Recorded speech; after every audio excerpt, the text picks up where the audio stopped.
Hello guys, I'm back. My name is Jeferson Costa. I'm a chemical process engineer with expertise in plant design, and today I will talk to you about the biomethane production, and I will do a short overview about this process. So everything in the biomethane process starts with the raw material, and the raw material in this case it's come from the landfill, but I'm not talking about the amount of trash that is putting together in some places, in some cities, in an unorganized way. This is not the type of landfill that we use to produce the biomethane or the biogas that will supply the biomethane plant. When I'm talking about the landfill, I'm talking about this kind of project. So you can see that it is very, very organized. There are many engineering associated with a project like this. We have pipelines for draining. We have pipelines for leachate transfer. We have pipelines for the capture of the biogas. So with it, we are able to get the gas from the landfill in a controlled way. And it is very important when you start doing a plant design that we know the characteristics of our raw material. So in this way, this is a typical composition of the biogas, and we have around 50 to 80% of methane, and it can be used to many processes, for instance, to production of hydrogen and etc. We have some other components in this stream. Carbon dioxide, it can represent from 25 to 50% of your stream, and we need to remove that from our process in order to be able to sell the biomethane as a valuable product. But we have some other small contaminants, and it depends on how is the design of the landfill, and it depends also the type of trash that is sent to the landfill. So we can have nitrogen, we can have oxygen, and when the microorganisms is doing the reactions of the trash, what happens is that we need an environment free of oxygen, and that way the microorganisms will produce methane and CO2. Once we know the characteristics of the raw material, we can start thinking what are the available technologies that we can use to produce the biomethane that is our final product. That said, we need to take the gas from the landfill. And the gas from the landfill, we use blowers, equipment, and blower is a type of compressor, but where the differential pressure between the suction and the discharge pressure is very smaller, considering comparing to a standard compressor. So a booster usually increases the pressure from 0.2 to up to 1 bar of differential pressure. So they are equipment simpler than compressors, but they are very important because, as you have seen, the biogas is produced in the landfill, and what happens is that it is produced at around the atmospheric pressure. So to transport the biogas from the landfill to our plant, we need to install a blower at the battery limits of our industrial plant, in order that applying a negative pressure in the pipeline, we are able to deliver or to feed our production. This is a blower, and in this case it's not a blower for the landfill, or this configuration is not for landfill use. It is an air blower, and you can see that it has a casing here and a filter. So in this case, in this particular case, the air is taken from the environment, and it enters the filter and go to the blower. the blower builds the pressure and it can have many stages, but as the differential pressure is very little, there is no need for cooling or intercooling. So the gas enters here and the gas goes out here. Before sending the biogas to the compressor, we need to do, in many cases or in some cases, a kind of pretreatment. And the first one is that when we do we use the blower to increase the pressure, although we don't use intercoolers in the equipment, it increases the temperature of the biogas. And to do the removal or to feed this gas to another system, we need to cool down that, because if we are talking about feeding gas to a compressor, if the temperature is lower, the compressor will have a better efficiency. And if you are talking about removing H2S in a biological process, we need to control the temperature that it ends the process. So because of that, we have some kind of cooling, and it can be a direct aftercooler, or it can be some kind of heat exchanger to send to the other part of the process. And depending on the amount of the H2S, we need to do the removal of the H2S. And there are many ways to do that. For instance, we can use a vessel with a dissolvent, and in this kind of process, we will be removing the H2S, and time to time, periodically, we need to change the content of the vessel and buy new, for instance, in this case, sulfur trap, and replace that. And in order to not stop the production again, we may consider a second vessel in parallel, because while we are unfilling and filling again one vessel, we can keep the operation with the other one. So this is a kind of system to remove the H2S from our system, but there are others.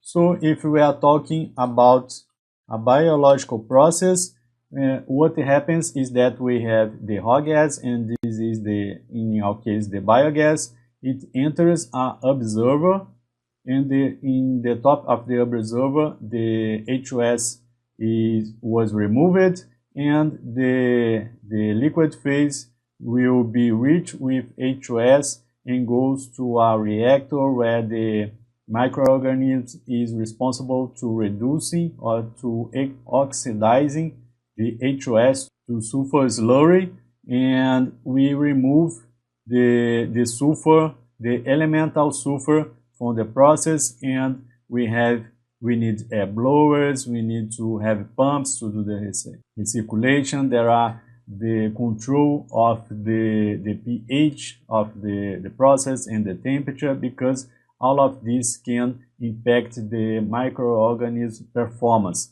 And once the biogas is pre-treated, we send that to the compressor.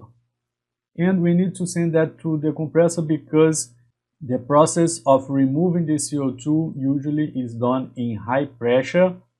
And here, depending on the process, we can build up the pressure from the 0.5 bar G to 10, 14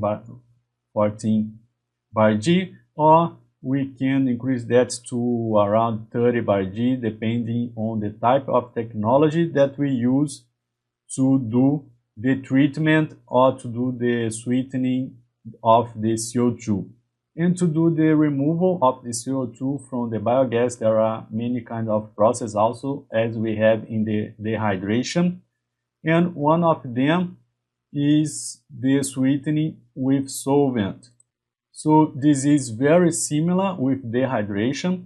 We're using TAG. So we have the raw gas here, and in our case is the biogas. It goes to an absorber tower, and at the top it is It, depending on the kind of the process, it can have 2 steps or 1 step, but at the outlet of the absorber, we have the purified gas. And the solvent is recovered, and we have heat exchanging integration, and it goes to a lower pressure process where the impurities and the CO2 is released from the solvent, and we can go back with the solvents to the process, and with that we have a semi-closed loop.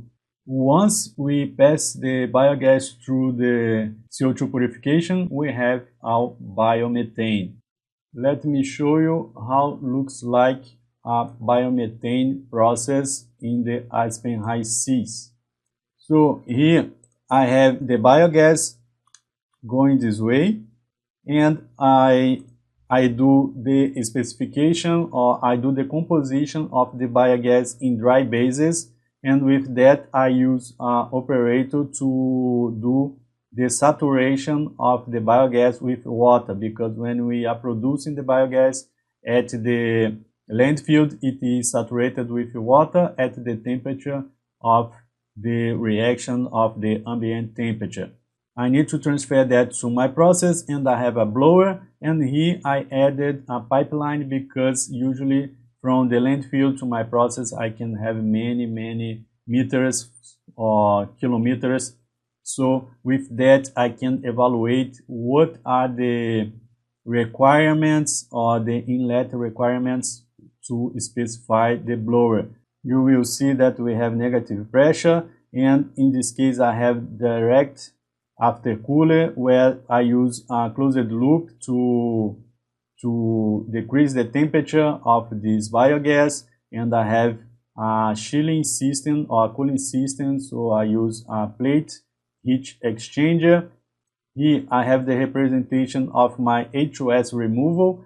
After that, in this process, I have a wash tower to remove any kind of impurities that can come from the biological system, and I have my compressor, and in this case you can see that I have a 3-stage of compression, and because of that I have intercoolers, I have vessel separators, because when I increase pressure and I decrease temperature, I can condensate water present at this stream.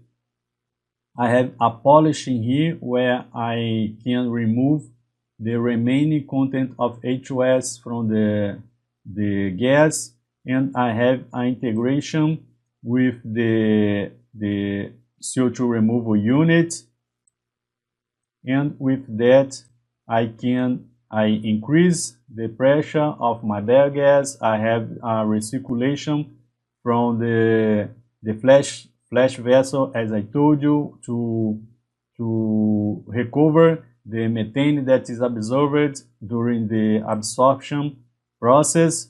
So with this I can evaluate, depending on the changes that I have in pressure, in temperature, in the flow of my biogas, what is the expectation that I can expect in my process.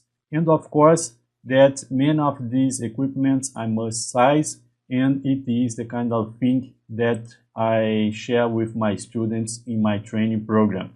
And the biomethane is our product, and we need to do quality measurement or quality verification, and of course that the specification of our product depends on the contract with the customer, depends on the regulation of the industry in your country. And once I have my product okay, I have the quality and I have the specification got, I need to deliver these products to the customer, and this can be done by many ways depending on the type of business. So I can use truck filling or tube trailers to fill the gas at these trailers and transport that to the customers. And in many cases it is done when we are talking about gas station. When we are talking about trucks, is this the trucks looks like this one because this truck is to transport gas and not to transport liquid. So because of that, we have this kind of tubes connected in a header where we connect the hoses and we fill the station where we need to deliver the product. And of course that we fill these tube trailers with more pressure as possible, because as higher is pressure, more mass of gas we can add to the tube trailers. And another option of delivering the product is by pipeline. So in this case, we connect the outlet or the battery limits of our plant. So we have the landfill, and the landfill feeds us with biogas, and the biogas must be compressed. So I have biogas blowers, and I have pretreatment. I need to do the cooling, remove impurities and contaminants, and in many cases it is HOS. And after I do that, I must compress to send to the sweetening purification unit where I have the CO2 removal, and with that I produce the biomethane. I must verify the quality, and if it gets the quality required by the regulations in the contract, I can do the distribution. And the distribution is from, it can be using gas pipeline to an industrial area, or can be done by trucks as you have seen in the picture. And with that we finally send, or the customer can use the biomethane for his application.